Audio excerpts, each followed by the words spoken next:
Assalamualaikum warahmatullahi wabarakatuh.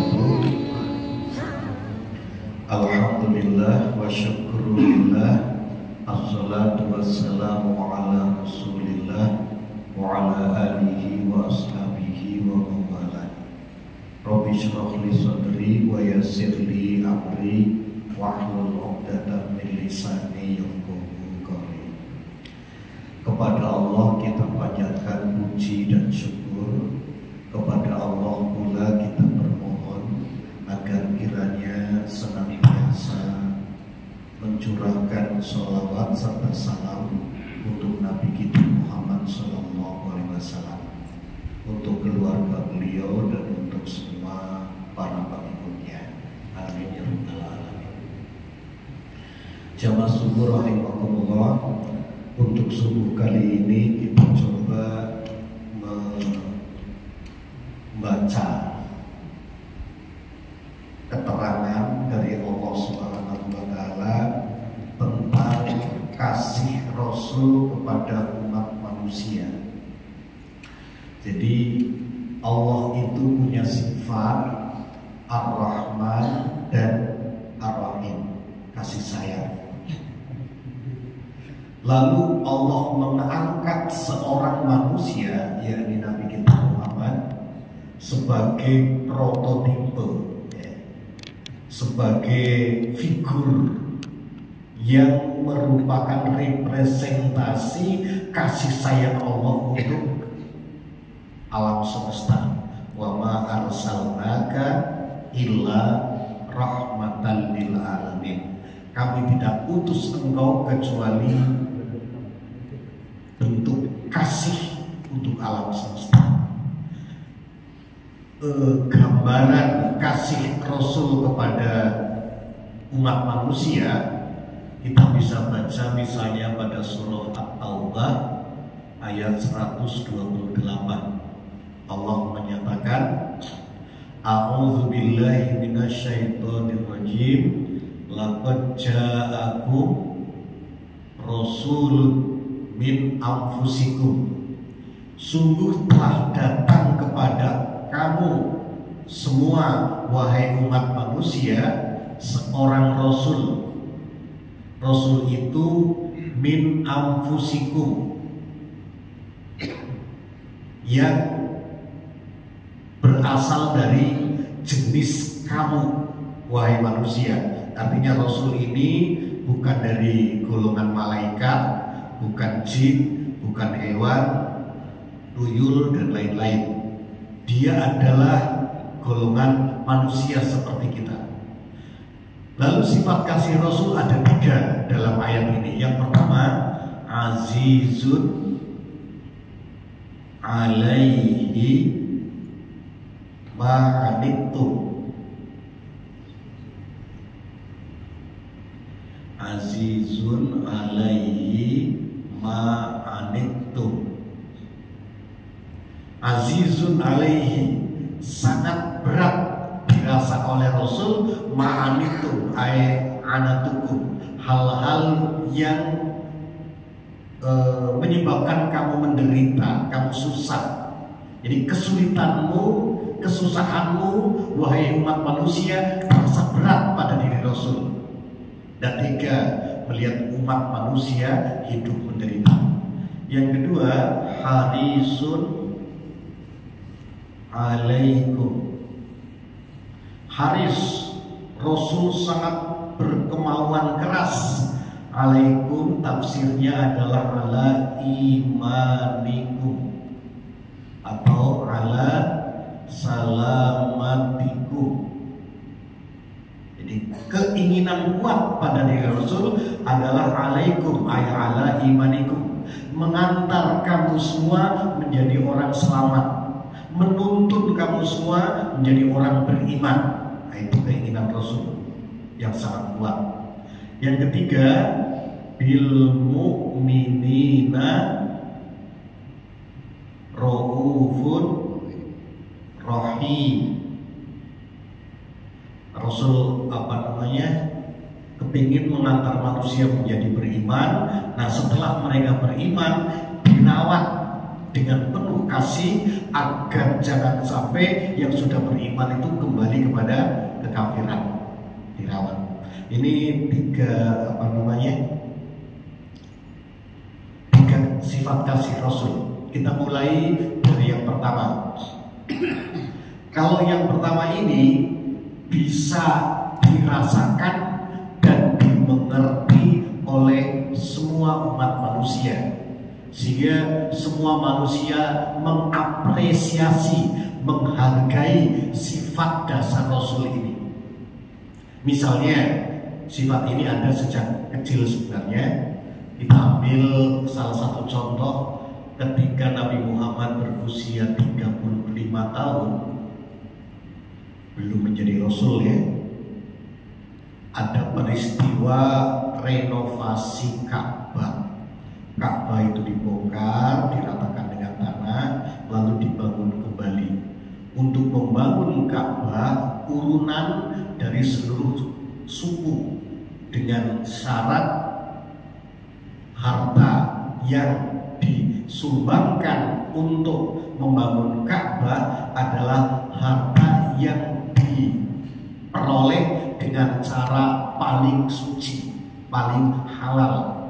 Jangan hasil perampokan atau perjudian dan lain-lain. Pokoknya harta yang suci dikumpulkan terus bangun Ka'bah, gotong royong. Nah, ketika mau pemasangan Hajar Aswad, ini mulai muncul ada benih-benih persaingan karena mereka meyakini yang bisa memasang Hajar Aswad nanti yang bakal berkuasa. Nah, dalam kondisi seperti ini kita melihat mereka hampir terjadi pertengkaran, pertumpahan darah. Maka Nabi yang mendapat amanah untuk itu, ya, dia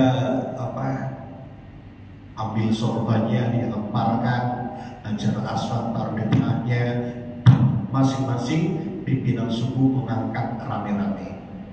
Nah, kondisi antisipasi Nabi agar masyarakat tidak terjadi pertumpahan darah adalah merupakan sesuatu yang dimengerti oleh semua manusia.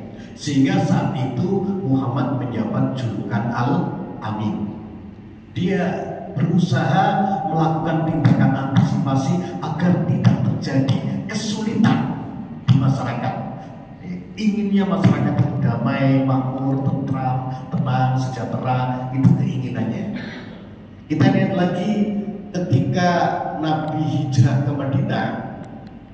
Kita tahu bahwa di Yasrib atau Madinah, suku Aus dan Khazraj itu bermusuhan turun-temurun sudah lebih 130 tahun. Nah, untuk menjaga Madinah menjadi kondusif, maka dibuatlah piagam Madinah, langsung Nabi yang memimpin, sehingga Madinah menjadi berbeda dari sebelumnya. Sebelumnya permusuhan terus-menerus, akhirnya menjadi tentram dan damai. Bahkan seorang miskin yang kerjanya hanya meminta di pinggir pasar Madinah, dia buta, orang Yahudi, tetapi bencinya kepada Nabi luar biasa, sehingga sangat semangat dia kalau berbicara tentang kebencian pada Nabi. Tiap hari Nabi menyuapinya. Baik, lalu sikap seperti ini itu tidak berhenti pada diri Nabi, tapi menyebar kepada seluruh para sahabat sehingga menjadi kultur empati, kultur tidak tega melihat orang lain hidup menderita. Sampai Nabi mengatakan, tidak beriman salah seorang di antara kamu ketika bisa tidur malam dengan kekenyangan, tahu ada tetangga sebelah dan bisa tidur karena kelaparan, dibiarkan saja. Lalu ayat yang sering kita baca, ara'aital ladzi yukadzibu biddin, dia mendustakan agama, Kapan orang dianggap menistakan agama? Fadzalikal ladzi yad'ul yatim wala yahuddu ala ta'amil miskin. Ada anak yatim, ada orang miskin yang kesusahan, kok dibiarkan begitu saja. Sehingga sikap Nabi yang pertama ini menjalar ya, menjadi sebuah kultur baru di Madinah. Berikutnya yang kedua ini tidak bisa dimengerti oleh semua umat manusia kecuali oleh orang yang dapat hidayah. Harisun alaikum, keinginan Rasul kepingin mengantar manusia selamat dunia dan akhirat. Contoh, ketika Allah turunkan ayat Al-Quran, wa anzir ashiratakal aqrabin, wahai Muhammad, ingatkan keluarga kamu, famili kamu yang dekat. Ketika turun ayat ini, Nabi melaksanakan dengan cara pagi-pagi seperti ini. Nabi dari rumah naik ke bukit Sofa. Di atas bukit Nabi berteriak, "Wah Sobaha!" Dan teriakan Nabi sangat keras sehingga seluruh orang Mekah pada penasaran. Kenapa Muhammad teriak-teriak di sana? Pasti ada sesuatu yang sangat urgen. Karena Al-Amin, ini ya kan Al-Amin ya, Nabi Muhammad itu tidak pernah berteriak-teriak, ungkapannya santun, lembut. Loh, ini teriak dari atas bukit, pasti ada sesuatu yang sangat gawat. Sehingga seluruh warga Madinah berbondong-bondong mendatangi Nabi Muhammad. Orang yang tidak bisa datang karena sakit atau ada alasan yang lain, menyuruh kepada anak buahnya, budaknya, atau titip pada tetangganya, ada berita apa, mohon diinformasikan. Sampai pimpinan tertinggi Abu Lahab juga ikut hadir. Setelah kumpul semua, ya, Nabi mengatakan, wahai famili kami, keluarga saya, semuanya, kalau saat ini aku katakan bahwa kita akan diserang oleh musuh yang sangat kuat, dan musuh yang menyerang kita sekarang sudah sampai di balik bukit itu, apa kalian mempercayai saya? Apa jawab mereka? Mereka menjawab, wahai Muhammad, kami semua belum pernah punya pengalaman mendengar kamu berdusta.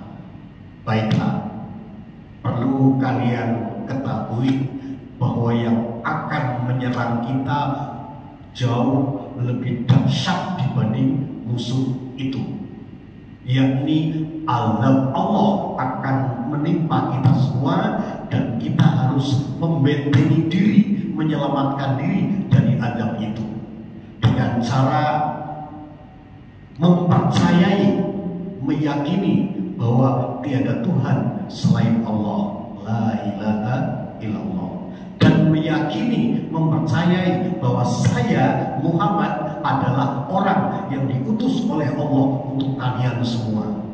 Mendengar ungkapan ini, Abu Lahab langsung marah besar. Dia mengatakan, ya Muhammad, alihada jama'tana, wahai Muhammad, hanya untuk ini kau kumpulkan kami semua. Tergopoh-gopoh pagi hari, belum ngopi, datang ke sini hanya untuk mendengar kamu sebagai Rasul, lalu mencela sesembahan kita semua. Abu Lahab mengatakan, tabban laka mundu hadzal yaum, hancur kau wahai Muhammad sejak saat ini kalau kau mengajak orang untuk bertauhid lalu menyalahkan Tuhan-Tuhan kita semua. Lalu saat itulah turun ayat Al-Quran, tabbat yada abi lahabin wa tab. Yang hancur bukan kamu wahai Muhammad, tenanglah, yang hancur adalah dua tangan Abu Lahab. Apa waktu itu terus tangan Abu Lahab hancur, terputus, atau sakit? Tidak juga.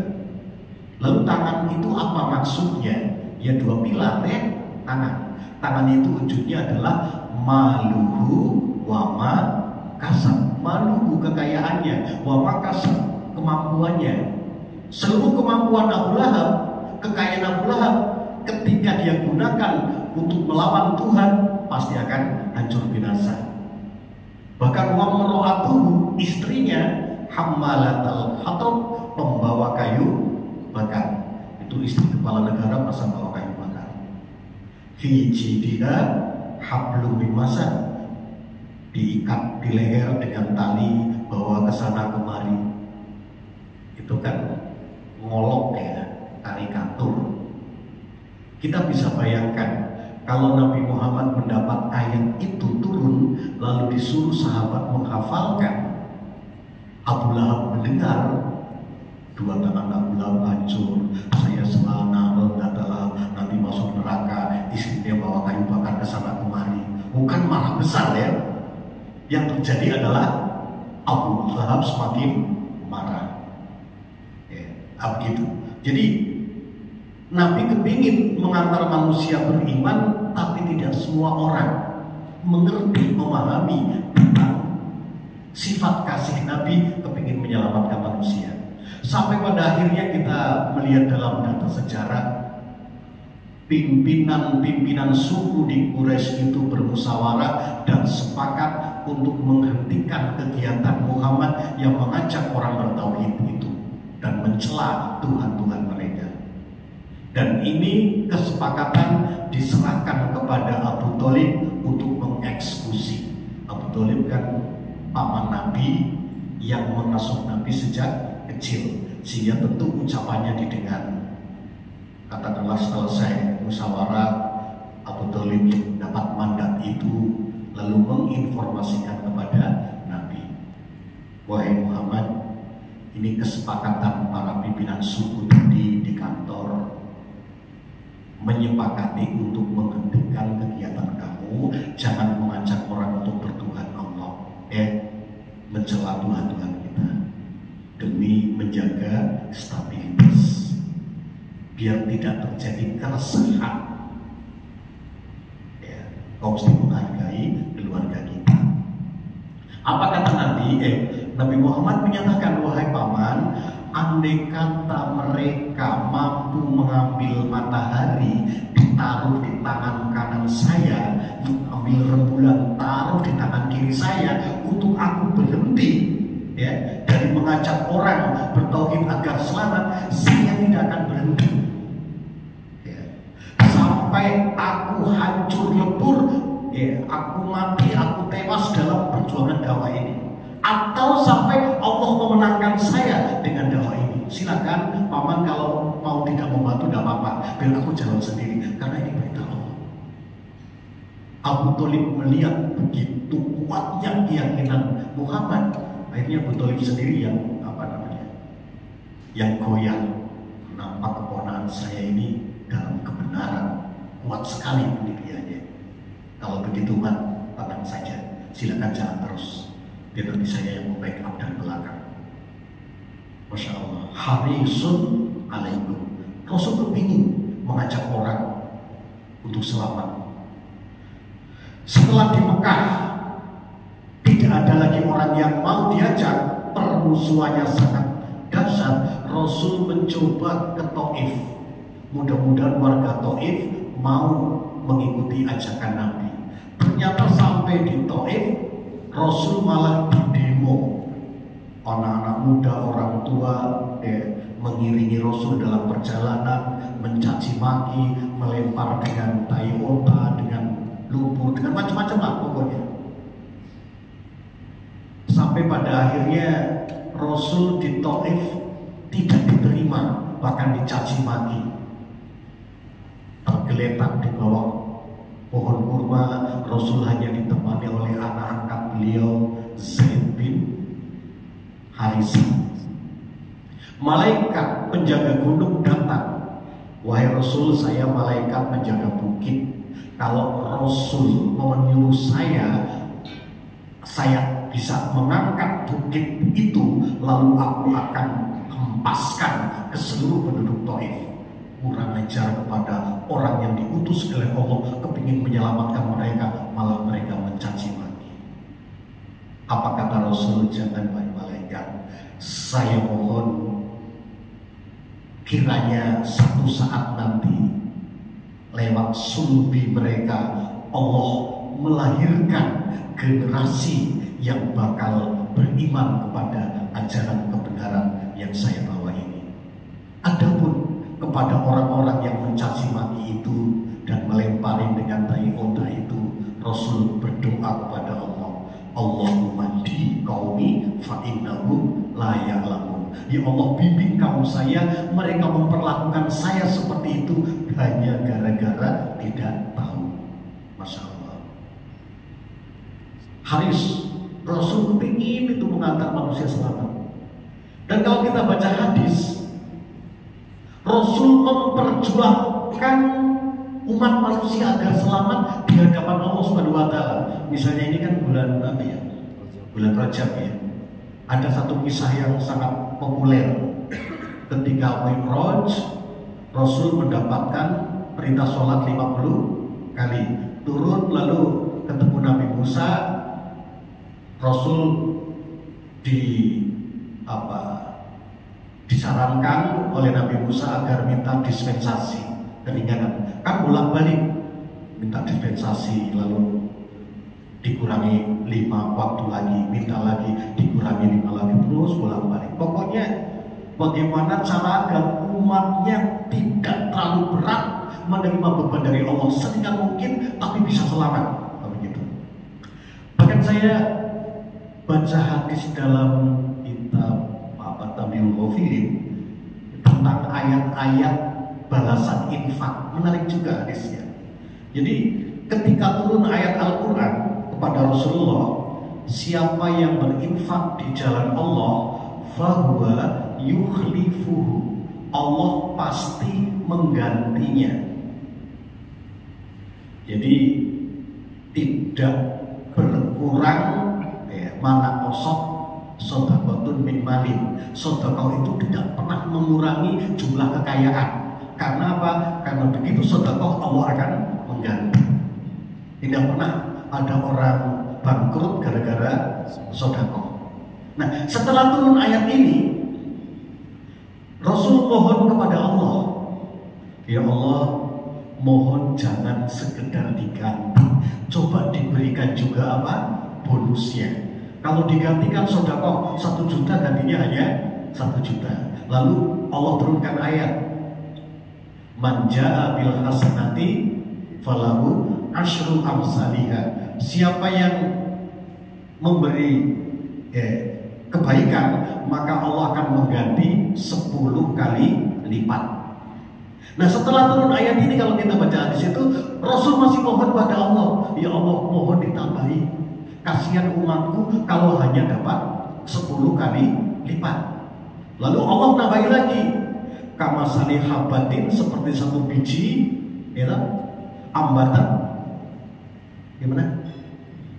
Sab'a ya, kayak satu biji tumbuh 7 tangkai. Setiap tangkai berbuah 100. Berapa jadi? 700 kali lipat. Abadin sab'asanabil fi kulli subulatin ya Muhammad. Setelah turun ayat ini, kalau kita baca dalam hadis tadi, Rasul masih minta lagi kepada Allah, ya Allah, jangan sekedar 700 kali lipat, kasihan umatku, tolong tambah lagi. Rasul memperjuangkan terus. Akhirnya Allah tambah lagi, man dzalladzi yuqridullaha qardan hasana, siapa yang menghutangi kepada Allah dengan hutang yang baik, fayudha'ifahullah, maka Allah melipat gandakan ad'afan kasirah, dengan lipat ganda yang sangat banyak. Jadi nggak 700, sangat banyak. Nah, ternyata setelah sangat banyak seperti ini, Rasul masih minta lagi, kalau masih ada tambahannya, tambahin lagi ya Allah untuk umat saya. Akhirnya Allah nambah lagi, faulaika yadkhulunal jannata yurzaquna fiha bighairi hisab. Oke, untuk mereka kami masukkan surga lalu diberi rezeki yang tak terhingga. Nah, itu baru luas. Jadi Rasul terhadap kewajiban kepingin berupaya memperjuangkan agar seringan mungkin, tetapi untuk imbalan Rasul memperjuangkan agar sebanyak mungkin, agar semua manusia menjadi selamat.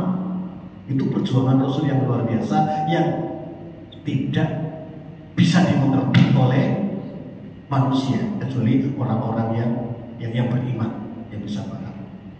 Nah, perjuangan Rasul seperti ini juga bukan hanya berhenti pada diri Rasul, tapi menyebar kepada para sahabat, sehingga para sahabat itu juga punya jiwa dakwah, ya, jiwa kepingin mengajak umat, tidak kepingin Islam sendirian, kepingin orang lain juga selamat. Maka ketika habis hari wada, bahkan habis Rasul meninggal dunia, apa yang terjadi? Hampir seluruh sahabat di Madinah yang dewasa menyebar ke seluruh penjuru bumi. Sa'ad bin Abi Waqqas di mana pembukaannya? Cina. Untuk apa? Untuk mengajarkan Islam.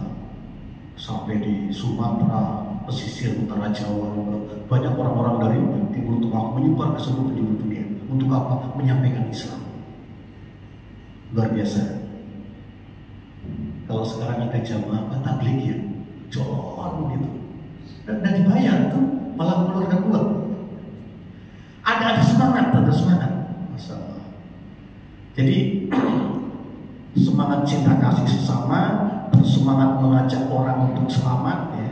Yang terakhir, bil mu'minina, setelah mereka bergabung dalam iman, Raufur Rahim, Rasul merawat dengan kasih sayangnya. Saya lihat setidaknya ada tiga. Yang pertama, setelah spiritual, mereka diikat dengan doa. Misalnya kita lihat surah Al-Hasr ya, ayat 10. Mereka saling mendoakan. Walladzina ja'u min ba'dihim yaquluna rabbana ighfir lana. Ya Allah, ampunilah kami.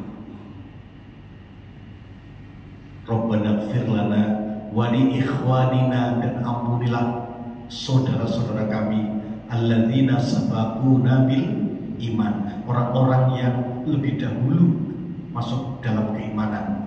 Wala taj'al fi qulubina, ya Allah, jangan kau jadikan dalam jiwa kami ghillan lil ladzina amanu, ada kebencian, ada permusuhan kepada sesama mukmin. Tolong dihilangkan rasa kebencian. Itu kadang Qur'annya sama, sholatnya sama, rukun Islamnya sama, rukun imannya sama, hanya gara-gara beda calon presidennya itu sudah tidak bisa saling mendoakan, bahkan dapat saling membenci. Kan sedikit sekali, Islamnya sama masih loh, apalagi beda partainya, sudah. Maka saling mendoakan. Orang kalau bisa mendoakan berarti ada ketulusan. Tulus. Sulit kita mendoakan kepada orang yang kita benci. Ya. Nah, ini diajari, wala taj'al fi qulubina ghillan lil ladzina amanu. Ya Allah, jangan kau biarkan ada rasa permusuhan, kebencian kepada sesama mukmin gara-gara beda organisasi, satu Muhammadiyah, satu NU, satu Hidayatul. Ya. Alhamdulillah PKS, PKB sudah gabung. Tadi yang lain terus. Jadi bagaimana kita tumbuh jiwa persatuan hati lewat doa. Wala taj'al fi qulubina ghillan lil ladzina amanu rabbana innaka ra'ufur rahim. Ya Allah, kasih sayangmu yang sedang-sedang. Kita lihat lagi dalam hadis. Redaksi hadis itu memberitahu kita tentang doa. Misalnya kita membaca hadis an Aisyata radhiyallahu anha anin nabiyyi sallallahu alaihi wasallam. Semua redaksi hadis begitu. An Abi Hurairah radhiyallahu anhu, ketika disebut nama para sahabat, Abu Hurairah, Umar bin Khattab, Aisyah, Ali, semua yang lain mendoakan. Apa doanya? Radhiyallahu anhu, ya Allah ridhoi dia. Tapi begitu disebut nama Nabi, anin Nabi Sallallahu Alaihi Wasallam, begitu disebut nama Nabi, mereka mendoakan semua, ya Allah selamatkan beliau, curahkan kasih sayang sama beliau. Ini kan diikat dengan doa semua. Disebut para sahabat mendoakan semua, disebut pimpinannya mendoakan semua. Ketika mereka berselawat kepada Nabi sekali, Allah pun mendoakan pada mereka 10 kali. Jadi diikat dengan doa secara spirit. Ini yang pertama ya, Raufur Rahim, kasih sayang diawali dengan sini mendoakan. Yang kedua, Rasulullah SAW kepada para sahabat mempersaudarakan. Sahabat dari Muhajirin dipersaudarakan dengan Ansor, sehingga ada yang dikasih tanah, ada yang bahkan menawari istri. Bagaimana agar akrab, tahadu, saling memberi hadiah. Allah menyatakan Muhammadur Rasulullah walladzina ma'ahu asyidda'u 'alal kufar ruhama'u bainahum, saling kasih dan mereka. Yang ketiga, diikat dalam kepemimpinan untuk semua pegang peran-peran. Namanya apa? Soft ya. Innallaha yuhibbul ladzina yuqatiluna fi sabilihi soffan. Sungguh Allah mencintai orang yang berperang di jalannya soffan. Apa itu soft? Ada yang tahu soft apa artinya? Biasa diartikan soft itu berbaris. Tetapi kalau kita lihat dalam Al-Quran, Allah Subhanahu wa Ta'ala memberikan definisi pengertian tentang soft. Sebagaimana dalam surah As-Saffat, surah ke-37 pada ayat 164, 165, Allah menyatakan begini. Wa ma minna illa lahu maqamun ma'lum wa inna lanahnu as-saffun. Wa ma minna, tidak seorang pun di antara kami illa lahu, kecuali dia mempunyai maqamun, maqam, kedudukan, peran, katakanlah peran maklum yang tertentu. Jadi masing-masing personil itu ada peran-peran dalam rangka melaksanakan agama Allah itu. Wa inna, dan sungguh kami lanahnu sofun, kami bersof. Jadi sof itu artinya adalah upaya untuk memperanankan semua personil di dalam jamaah, ada perannya. Kalau pimpinan kami almarhum Ustaz Abdullah Said di Gunung Tembak pernah mengilustrasikan begini. Dia katakan, semua orang yang hadir di Hidayatullah adalah hakikatnya dikirim oleh Allah. Kalau Allah mengirim orang buta, tugas kita adalah menugaskan orang buta dalam perjuangan. Setidaknya dia bisa ditugaskan untuk menitungku, matanya tidak pedis karena dia buta. Waktu itu kan masak masih pakai kayu bakar. Kalau Allah kirim orang bisu, itu bisa ditugaskan menjaga rahasia karena tidak akan ngomong.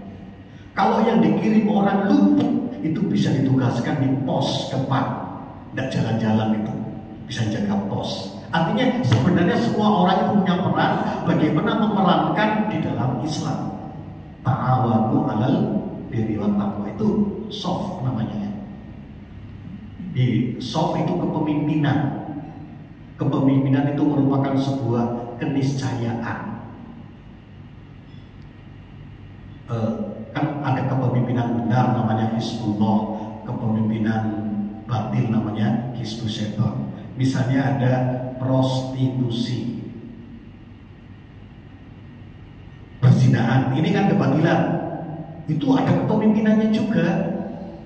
Di Timika, Hidayatullah, dengan tempat prostitusi itu jaraknya hanya berapa? Ada 1 kilometer. Jadi kalau jalan ke pantai lewat belok kanan ada Hidayatullah, ke sana 700 meter terus kiri tempat prostitusi. Kalau hari Jumat mereka itu pakai baju training jalan kaki lewat depan pesantren. Banyak itu, lebih 800 wanita. Masya Allah. Nah, untuk ini kan mesti ada germo-germonya, dan ada juga tukang batu, tukang kayu, tukang listrik, penjual, macam-macam kan banyak. Tapi semua kan melakukan aktivitas, punya peran-peran dalam rangka untuk mensukseskan program prostitusi itu. Dulu pernah ada menteri apa, aku lupa, datang ke sana memberi semacam ATM kayak ATM, tapi begitu dimasukkan yang di luar kondom gitu, ada itu. Lupa menteri apa waktu itu. Masya Allah. Nah, untuk masjid kan juga ada kepemimpinan juga.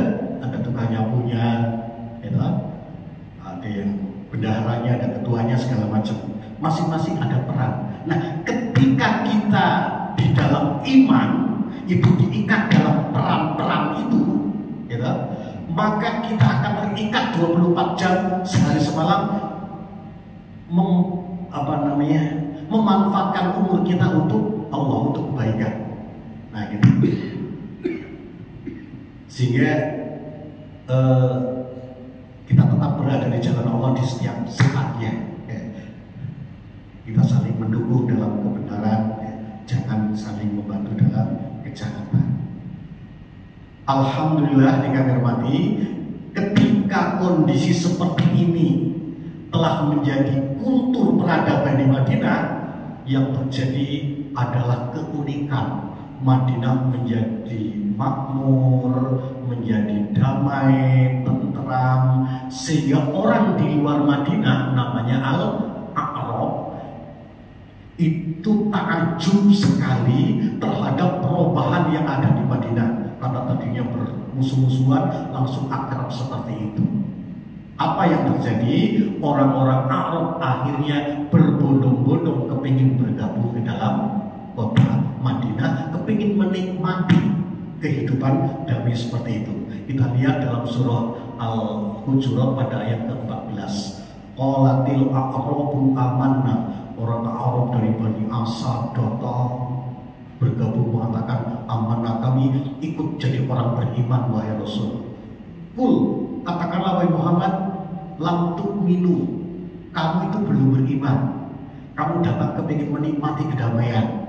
Walakin kulu aslamna, tetapi kalau kau mau nyatakan aslamna, kami pasrah, kami siap diatur. Walamma yadkhulul iman fi qulubikum, iman belum masuk ke dalam jiwamu. Kau baru melihat kondisi saja, ya, apa damai, sejahtera, sementara apa yang akar masalahnya kau belum paham. Ikut saja, ya. Setelah ikut, lama-lama menjadi beriman juga. Setelah terakhir ini, setelah mereka semakin banyak, akhirnya kita melihat dalam fakta sejarah pada perang Fathu Makkah, mereka dari Madinah bergerak ke Mekah dengan masing-masing membawa senjata perang. Dan ini pasukan yang sangat besar dipimpin langsung oleh Rasulullah SAW. Sehingga ketika memasuki kota Mekah, seluruh penduduk Mekah kafir itu sangat ketakutan melihat pasukan yang dipimpin oleh Nabi Muhammad SAW besar jumlahnya. Akhirnya Nabi pun dengan penuh kasih mengatakan, siapa yang masuk ke rumah sendiri ditutup pintunya aman. Siapa masuk rumah Abu Sufyan itu paman Nabi, Abu Sufyan adalah pemimpin waktu itu, ya. Masuk rumah Abu Sufyan aman. Dan siapa yang masuk Masjidil Haram aman. Jadi pasukan besar itu tidak menumpahkan darah meskipun satu tetes. Setelah pasukan besar itu sampai ke Masjidil Haram, nampak sekali kerinduan mereka kepada pengabdian kepada Allah, kepingin beribadah. Mereka bersih-bersih Ka'bah, Lata, Uzza, seluruh patung disingkirkan semua. Mereka wudhu, mereka sholat, tawaf, sa'i. Itu semua ditonton oleh orang kafir yang ada di Masjidil Haram itu. Setelah selesai, Nabi bersandar di dinding Ka'bah. Orang-orang Mekah yang masuk Masjidil Haram dikumpulkan. Nabi berkata pada mereka, "Madza tarawna anni fa'ilu bikum?" Wahai musuh Allah, menurut kalian perbuatan apa yang layak aku lakukan kepada kalian? Balasan apa yang cocok kalian terima dari saya? Mereka ketakutan semua. Apa balasan yang cocok? Karena lebih 20 tahun mereka menyerang Nabi, mau membunuhnya. Sekarang Nabi mengatakan seperti itu. Di antara mereka ada yang mengatakan, "Ya Muhammad, anta akhun karim." Wahai Muhammad, kau adalah saudara kami yang mulia. Wabnu akhin karim, kau adalah putra dari saudara kami yang mulia. Taf'al khairah, lakukanlah yang terbaik untuk kami. Lalu Nabi mengatakan, idhabu fa'antumut tulaqa, silakan Anda bubar dan Anda bebas. Nabi dan para sahabat di Mekah sampai beberapa kali.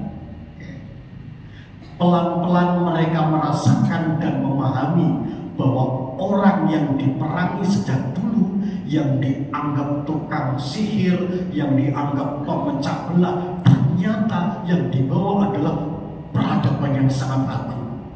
Ketika peradaban itu diperagakan oleh Nabi dan para sahabat, bagaimana bentuk kasih sayang kepemimpinannya dengan kasih mengajak mereka untuk berislam.